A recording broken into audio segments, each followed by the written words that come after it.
Welcome to another infographic instant, Last of the Taipans, improving the sustainability of long-term financial flows by improving Hong Kong's corporate governance. This presentation reviews the findings of a larger study that we have conducted roughly 2 years ago that looks at how to improve Hong Kong's corporate governance. In that study, which you'll find a link to below this video, we show the weak areas of Hong Kong's corporate governance and make several proposals to Hong Kong's black letter law in order to facilitate change. Note that nothing in this presentation reflects the views of our funders, the institutions to which we are affiliated with, or even my co-authors necessarily. This presentation reflects mainly my views, and therefore please treat them as such. So, what is the goal of the working paper, and what is a disclaimer to those findings? In the paper, we tackle the issue of corporate governance as economists. And like an economist, we ask the question, what legislative and regulatory provisions maximize the long-run flow and management of financial assets by Hong Kong domiciled financial institutions, knowing that other IFCs interact strategically with us. So from that point of view, our research question was relatively very narrowly defined. We simply wanted to know, given that we need to make Hong Kong a bigger, badder international financial center, how can our corporate governance law facilitate us attracting those funds? So those of you who are looking at broader issues about the truth of corporate governance or fairness and justice in corporate governance will be somewhat disappointed. We take a very technocratic vision of our terms of reference in this paper. Similarly, the paper which we draft is what we call exploratory research. You can contrast this with conservative or conclusive research.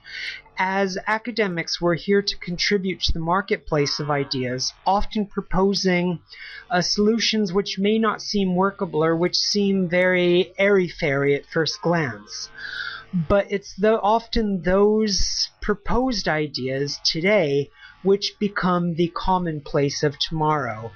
Thus, viewers that want to know what recommendations we have, somewhat akin to a consultant proposing specific changes to company law, or someone with a duty of care to provide conservative recommendations, this may not be the place for you. But what we do know is that the more better feedback a regulatory regime has, the better they're able to make the regulatory drafts and ultimately the performance of their international financial center. So, what problem are we addressing in this paper?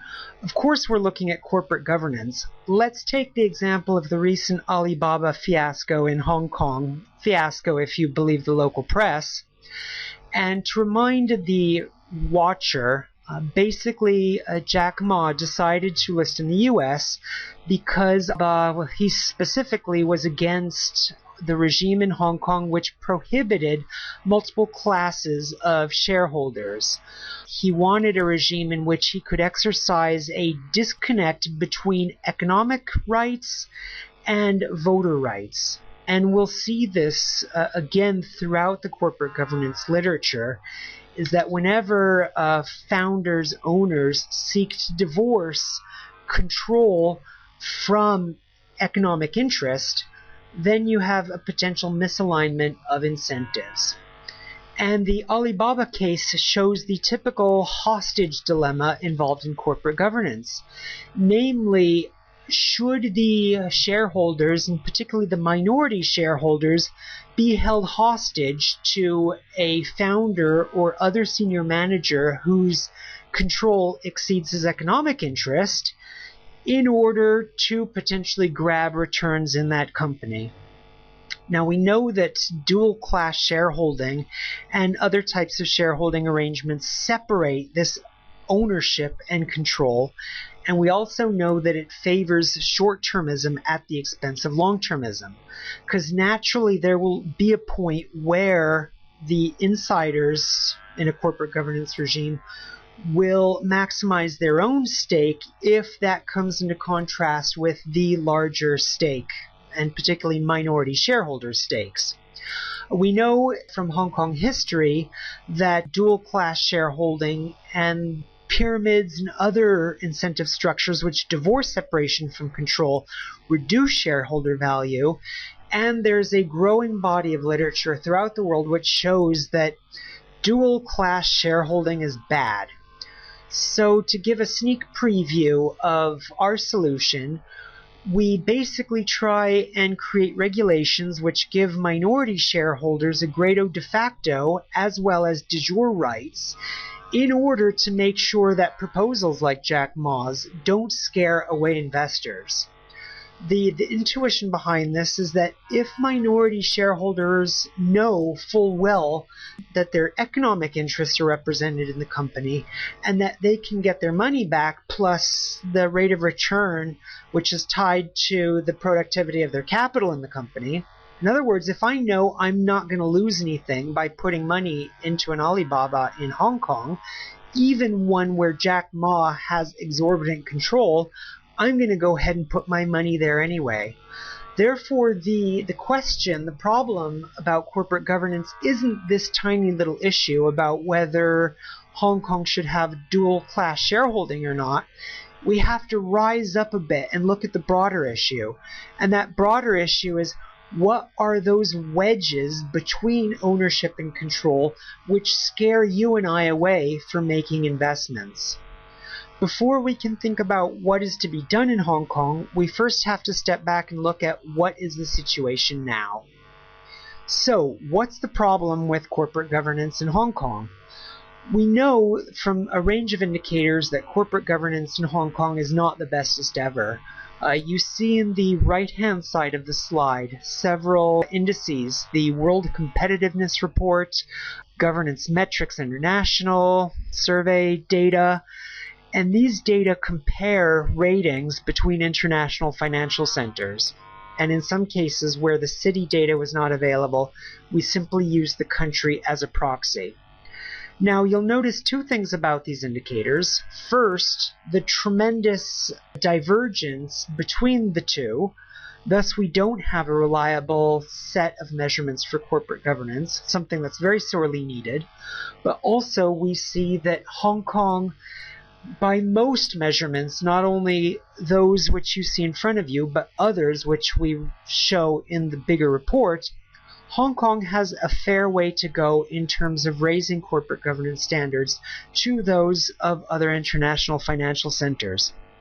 Now, stepping back and saying, well, we can't necessarily agree on where Hong Kong fits on this ladder of corporate governance, but we can agree that decreases in corporate governance, in other words, worse corporate governance practices, destroy shareholder value. And we cite econometric analysis which shows, controlling for various factors, that slight changes in corporate governance across companies in Hong Kong, they have a significant impact on share prices, on corporate value, on something called Tobin's Q, which we'll talk about a bit later. The takeaway from that second figure, figure 6 you see in front of you, is that bad corporate governance leads to bad shareholder outcomes, to put it very crassly.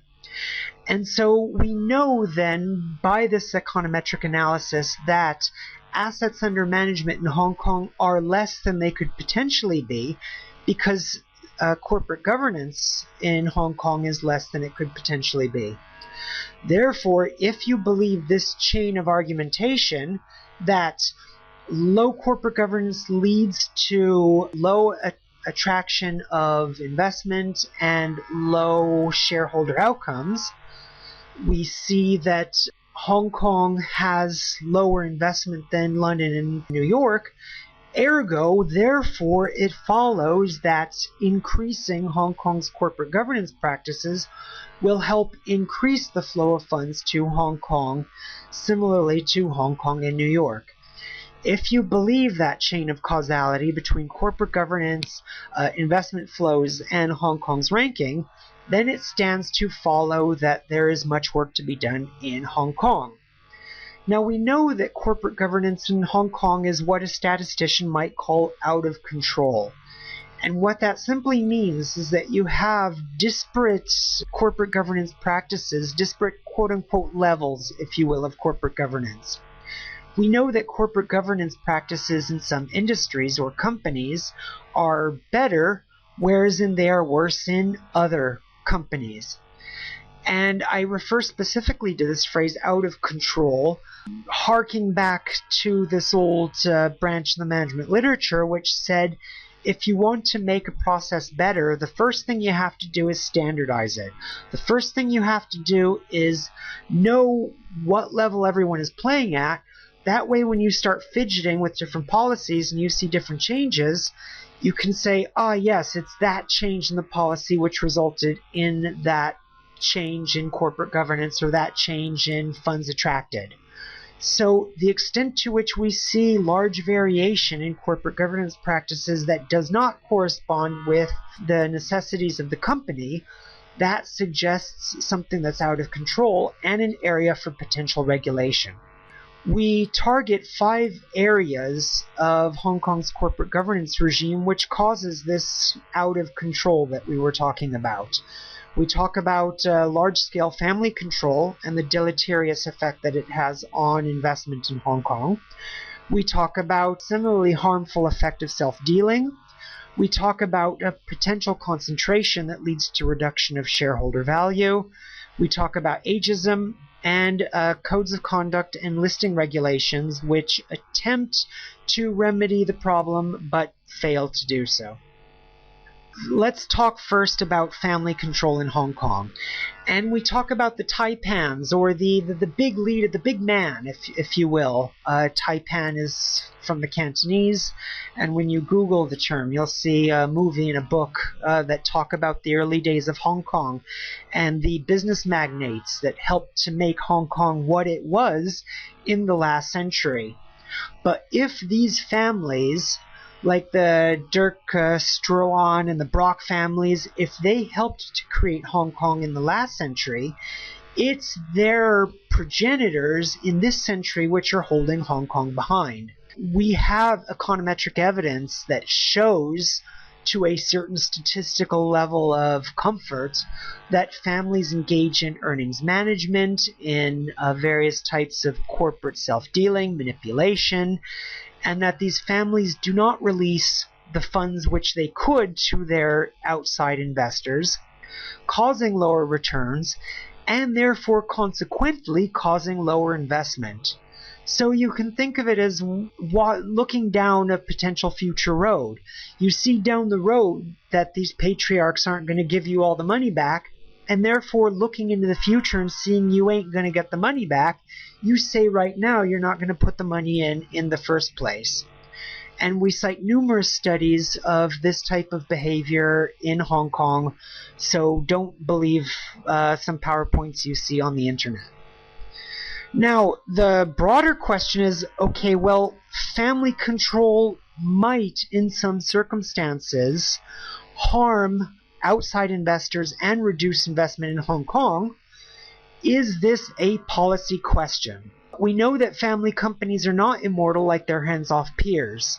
Unlike the long-lived corporation, when a family corporation dies, it experiences significant decreases in shareholder value, and in some cases the company goes belly up entirely. And there are numerous reasons for this: family holdup, wars of attrition between potential successors, the truly irreplaceable value of the founders, etc. But the fact remains that writ large, over a large swath of the economic value of Hong Kong's companies, we see insiders playing a value-destroying role, and their behavior consequently directly results in the gap between what Hong Kong asset managers could raise and what they do actually raise. And so we see a carrot and stick type solution like hopefully all regulations. All regulations hopefully provide some stick-like incentive to promote coordination, and they provide sweet incentives in the role of a carrot in order for these founders not to be bullied out of shares or control, but indeed to find it in their own rational economic self-interest. And the carrot and stick approach we propose in the paper is that the Securities and Futures Commission watch over arrangements which divorce ownership from control quite actively, and we describe that mechanism in the paper. And the carrot that we propose is that we provide families with strong enough incentives to sell out their controlling stakes through pension fund investments and through other types of demand-driven mechanisms in order to encourage them to release control, thereby helping to solve this policy problem. Policy should make it profitable and not just menace families to align their interests with the strangers that often hold minority stakes. Similarly, we see this type of behavior with connected parties. When connected parties do business in Hong Kong, the econometric analysis suggests that it destroys what investment managers call alpha. In other words, connected parties do stuff that hurts the company's stock market valuation. Now, what's more is that it is lack of information about these transactions so much as the transactions themselves which destroy this value.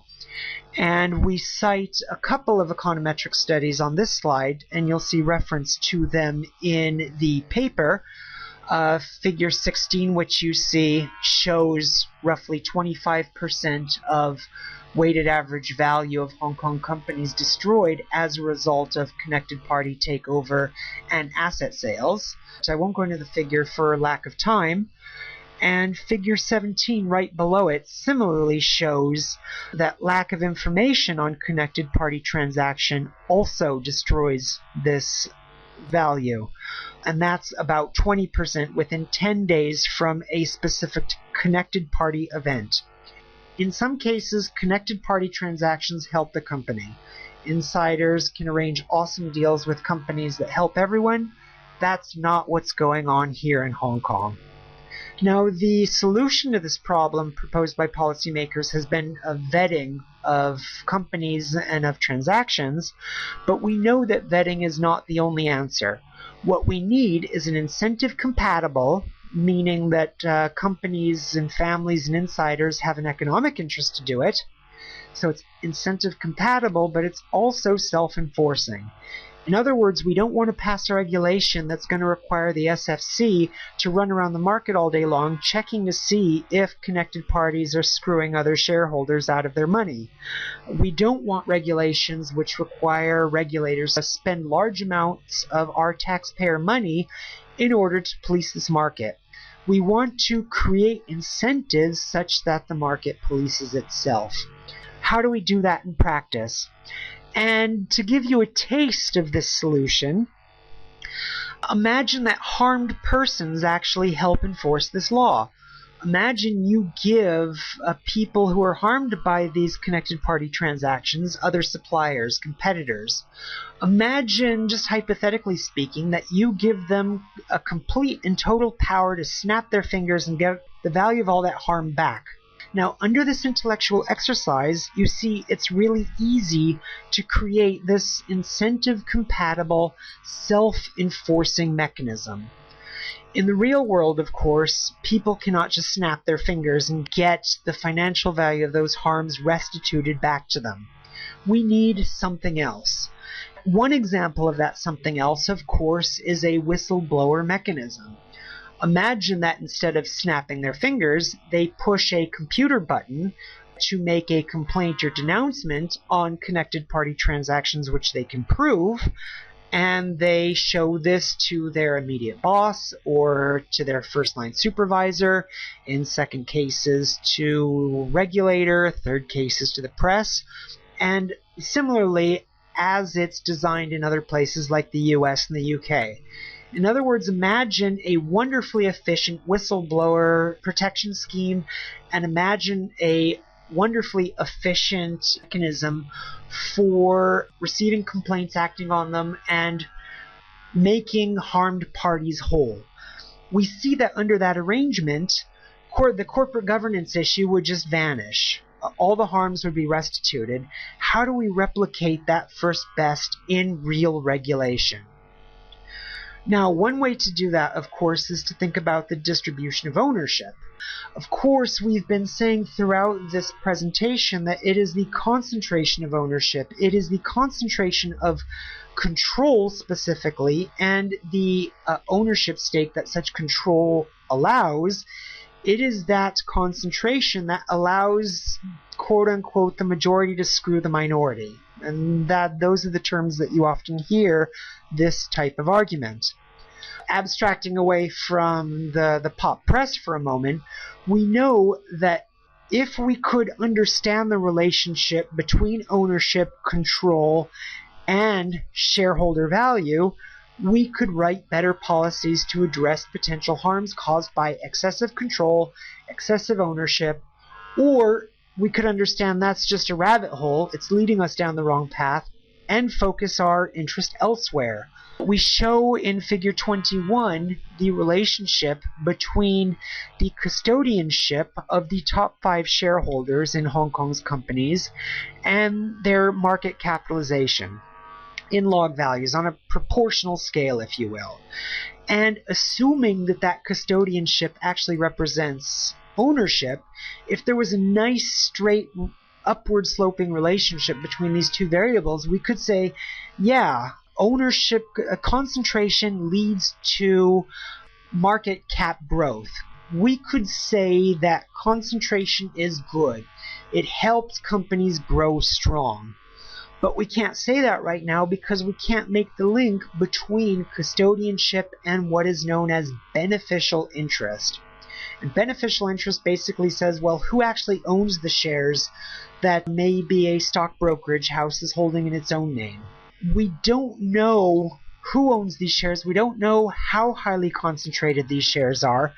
We know that the SFC does provide announcements saying, hey, this particular share has a high concentration and that investors should be extra careful when investing in these shares. Okay, we see that warning by the SFC, but it would be just so much better for investors and, of course, for researchers to be able to say that the probability of harm in investing in shares with concentration Y is X. In other words, if we could create a register relating to beneficial interest in these shares, we would have a much better position on which to make policy. We wouldn't need to warn shareholders in this kind of ominous way the SSC does, ooh, scary, about high concentration shareholding. We would instead be able to provide very specific relationships between such concentration and the potential for self-dealing, for shareholder value destruction, etc., such that investors could make their own decisions. That simultaneously increases market values and decreases the burden on the SFC. It is what we were talking about previously, this wonderfully self-enforcing, value-maximizing type of policy. So how do we get to this state? How can we create regulations which help constrain potentially concentrated ownership, help constrain potential family self-dealing, as well as provide incentives to the regulators in order to protect you and I? The best way to do that, of course, is to embiggen the minority. And I choose this word using that classic academic reference, The Simpsons. And it is quite literally embiggening. It's not only making the minority bigger as a proportionate class of shareholders, but it is also deepening their economic interests in the corporation. It is giving them control rights, economic rights, and everything they need in order to help insiders maximize the value of the pie for everyone. Now, ensuring the majority have incentive-compatible and self-enforcing reasons to take lip from these minorities requires policy. Minorities aren't going to take to the streets like they did during the Umbrella Revolution and say, we want to change Enlisting Rule 72.5. Instead, we propose in our report 2 activities which can help vest these economic interests with minorities in order to promote the healthy development of the market overall. The first thing, of course, is to deepen pension markets.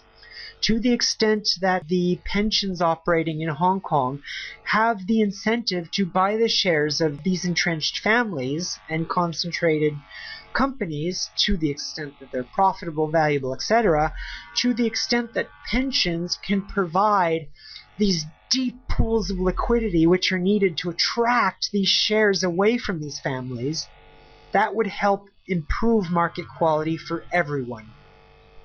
The second thing that we can do to embiggen the minority is to reform open-ended investment vehicles.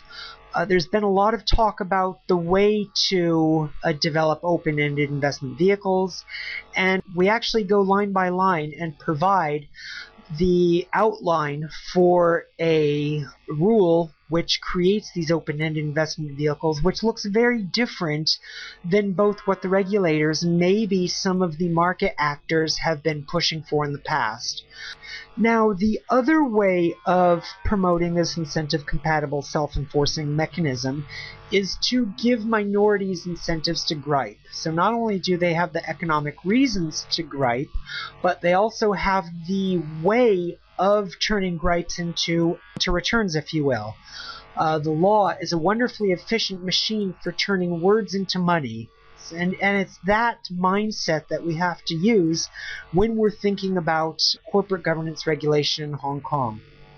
Whistleblowing ordinance, empowering and bigotting the minority to find value-destroying activities and say, look, this is wrong, receiving the value of the harms done to them. And it's the words in that whistleblowing ordinance or ultimately regulation which are going to have a positive rate of return on those minorities who are militating for their own rights. 2 other areas which we talk about in the paper are derivative actions and unfair prejudice. At present, both of those avenues look somewhat unlikely, but developing efficient markets, maybe inside the courts, maybe outside the courts, where investors can sue for their rights while simultaneously promoting the value of the whole, that only helps to embiggen the minority as well as the majority. Now, it's up to regulation to set the costs and benefits of this lip-taking and griping and all of these activities aimed at embiggening the minority. It's up to regulation to set the benefits of empowering minorities high enough such that it exceeds the costs to interests currently operating in Hong Kong. How does regulation play with these costs and benefits? How can we twist the incentives of the insiders as well as the outsiders to quote-unquote do the right thing? Where do the right thing for the purposes of this paper consists of maximizing shareholder value in order to attract investment from outside of Hong Kong, thereby maximizing the risk-adjusted value of investment in Hong Kong in the long run, taking into account strategic interaction from other IFCs. There are 4 areas of regulation which can help change the incentives of insiders as well as outsiders. The first area relates to whistleblowing, and in recommendation 4, we specifically encourage the introduction of provisions into the Hong Kong Code of Corporate Governance, which acts as a surrogate for standard whistleblowing regulation, or in some cases legislation, that you see in other countries. Of course, we would have to study econometrically here in Hong Kong to see how such whistleblowing provisions would affect the market before the provisions actually come into force, but I guess that's our job. The second area of regulation relates to lowering the cost of complaints, and we see this in Recommendation 6 as increasing information to shareholders and others about the use of the new arbitration ordinance, such that if I am an outsider being screwed by an insider, I can quickly and easily undergo this arbitration procedure in order to get what has been taken from me back, as well as to create, hopefully over time, a codex, if you will, of decisions which regulators can look at in order to improve market quality. It's unclear if the sum of these arbitration decisions can contribute to regulation in the same way that court judgments can contribute. The third area relates to further opening the cat bag, and that specifically is the cat bag of insider control and what we as outsiders can see insiders doing. And Recommendation 8 talks to that by encouraging shareholder knowledge about companies that a mutual fund holds. The final area relates to collective action, and we've seen this proposal before in the HAMS proposal, the Hong Kong Minority Shareholder Association, and it was that attempt at creating an association all those years ago which said, well, insiders are pretty well coordinated. Families coordinate well within themselves, but also even between families, there is this natural culture of communication, shared values, which promotes their interests. What do the minority shareholders get? So to the extent that we can artificially create this grouping in order to act as a counterbalance against this natural grouping which already exists, we have created what economists know as a second best solution. It's something that we wouldn't normally do if markets are operating perfectly, but we know they're not operating perfectly because we have all this econometric evidence I just showed that clearly proves that Hong Kong corporate governance markets are not working efficiently, and therefore this second best regime of creating this minority shareholder association is the way of promoting the voting power, the political power, if you will, in order to help agglomerate these control rights in order to help ensure that minorities have a proportionate controlling interest, which then reflects into their economic interest. Awesome corporate boards make for awesome companies. Everybody knows that. And we also know that bad directors eventually lead to bad companies. If directors are so important to a company's well-being, why aren't they professionalized in the same way that investment managers, in the same way that lawyers?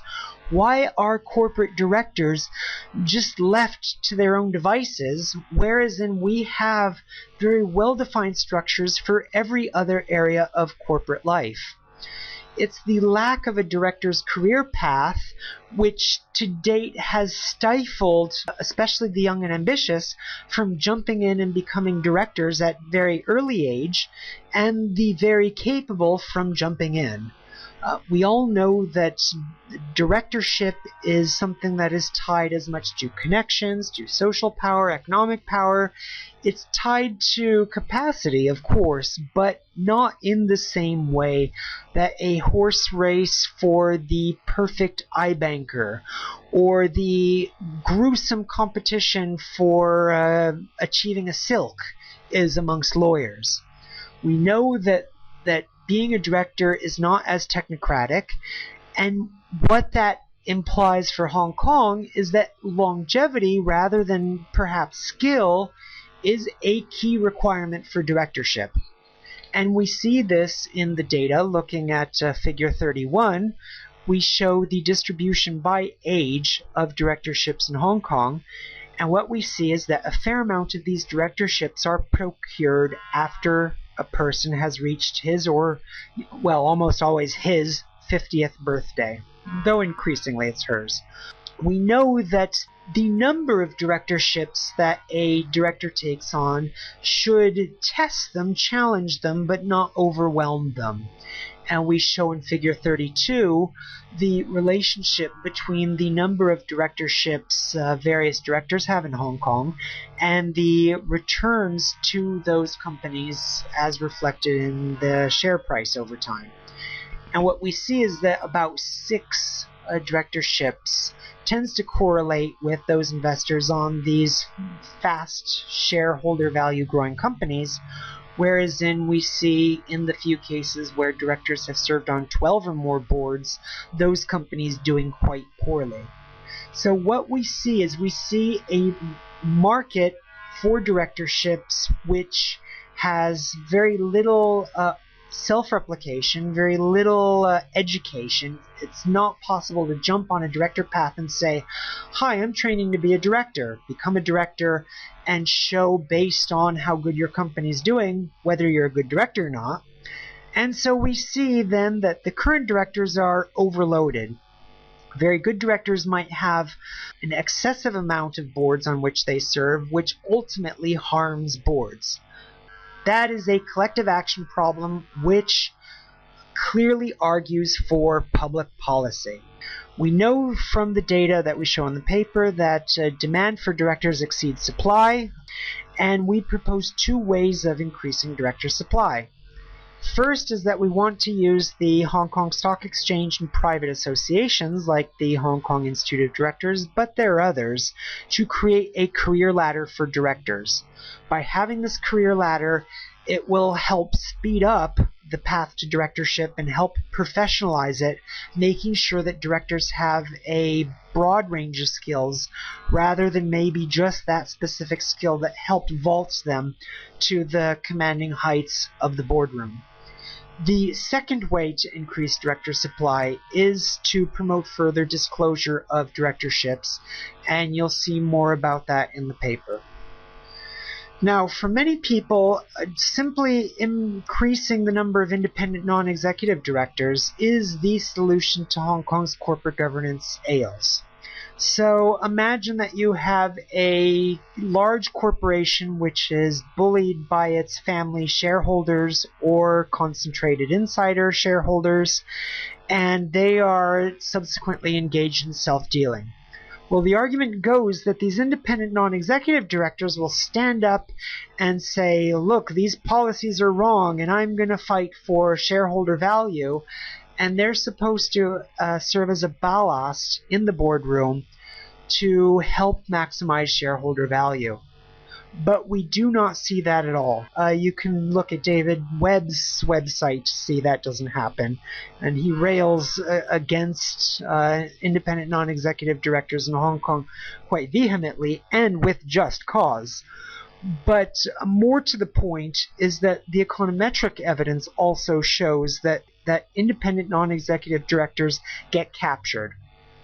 And how do we know that? We know that because when there's no concentrated family control, when there's no concentrated shareholdership, independent directors tend to correlate with good outcomes, depending on the study. It could be the share price, it could be self-dealing, it could be a range of factors.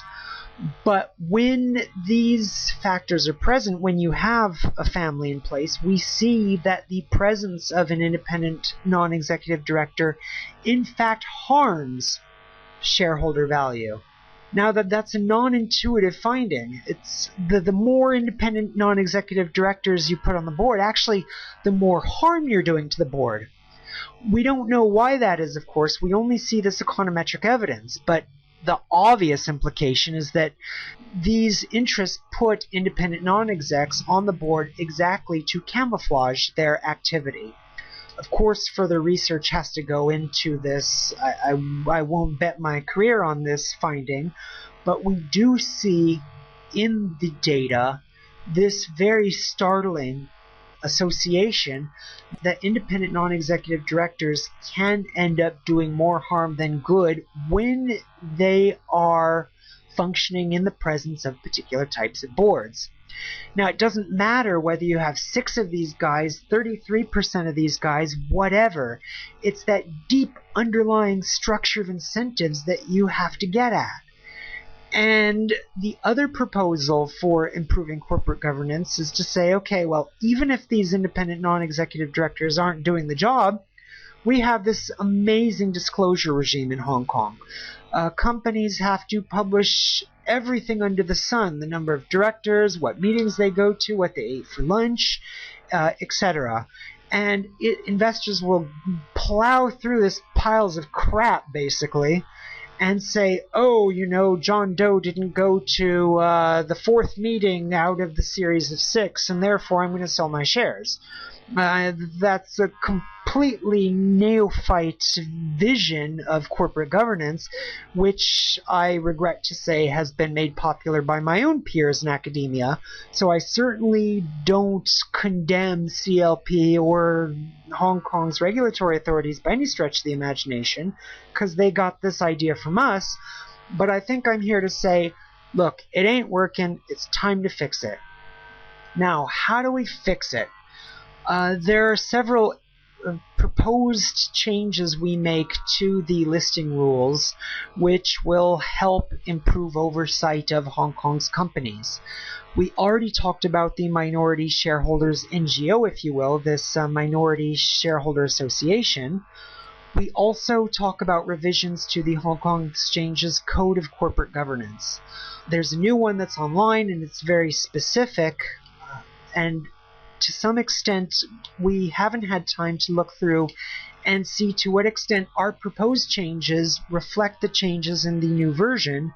But on the slide you see in front of you, we've actually gone ahead and rated section by section the quality of the various provisions in the Code of Corporate Governance under the listing rules. Now, I know what you're thinking to yourself, well, that's a bunch of garbage. You can't look at provisions individually. You're using your own subjective judgment. Yes, that's true. We provide some explanation of the methods that we use, but it's a useful starting point for debate. And what we see, we can use the experience of other countries in order to assess this type of quality. And part of this assessment is even some of the obvious common sense things that you would expect in a code of corporate governance, such as are they just abstract admonitions to directors, like be good and do the right thing, or are they something more specific? And what we see is that the quality of the code of corporate governance is low, but don't worry, we propose specific changes to it. Instead, we think it's industry groups that are best able to judge compliance with particular areas of the code and particular areas of the company's own code of corporate governance.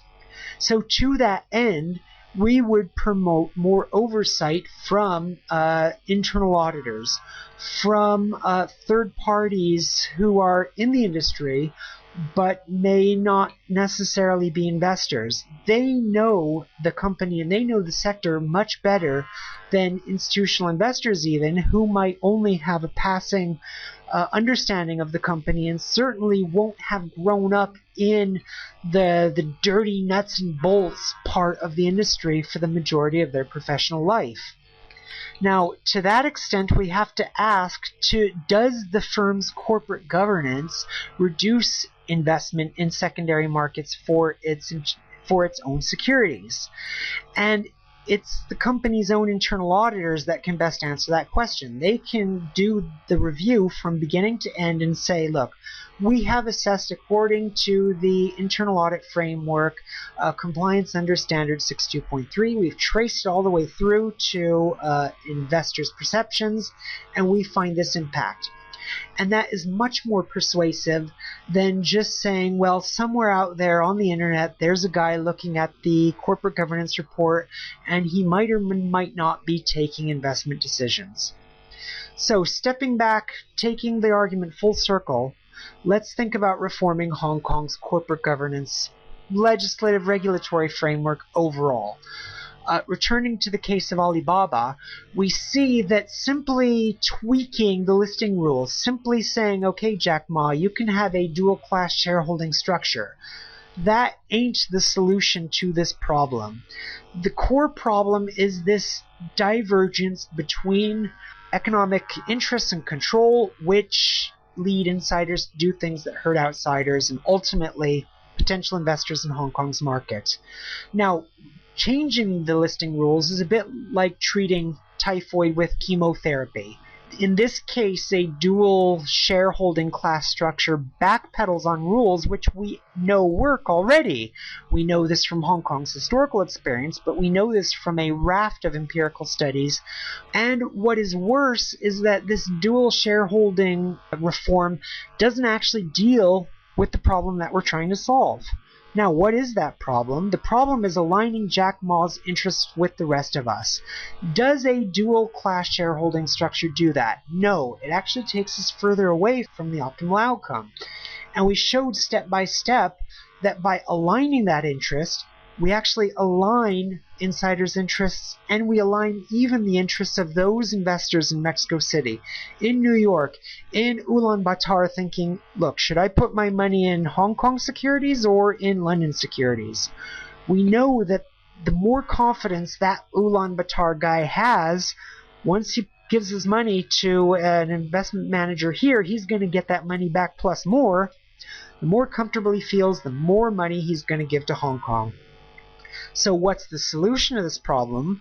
Well, like we said throughout the presentation, just ignoring all this intellectual stuff for the moment, buying Jack Ma out, aligning his interests, saying, well, you want control which is disproportionate to your economic interest in the company. What can we give you to incentivize you to change your mind? What can we give you to agree that, hey, one share, one vote, or hey, the 1% shareholder guy is going to have just as much a ride as I'm going to have. The other solution, of course, is buying the rest of us in. Just like we're buying Jack Ma out, we're buying the rest of us in.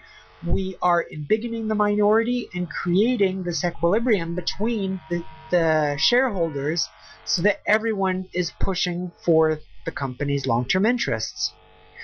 And throughout the presentation, I hope we've convinced you that an exchange is like any other market. The Hong Kong Stock Exchange is just like an Apple exchange. The exchange itself wants sellers that offer the best quality for the lowest price, and on the seller side, the highest profit. In the Apple market, obviously you want very yummy apples. The buyer wants them, and the seller wants to make a lot of money so that he can go and drive his nice car down Causeway Bay or whatever he does. Similarly, the securities exchange wants the best quality of securities, quality being reflected in its price, being reflected in the price that the security commands for the long-run returns that it is able to provide, while simultaneously giving the company lots of money in order to do what it does best, in Alibaba's case, providing us with cheaper bags and other stuff. So the focus of our analysis should actually be on the companies themselves rather than the exchange. We're chasing a furry bunny down the rabbit hole by looking at dual-class shareholder structures. We don't want to tweak the exchange so much as think about the companies themselves and ask, what rules can we put in place which maximize the value of those companies? And to do that, we have to align non-central interests to the rights of the lister ultimately. And to that end, we ask, well, wherever Jack Ma lists, will the returns that investors make for that investment justify the risks? And how do we design a market which attracts money in order to fund the next great things? This has been another Infographic Instant with Brian Michael.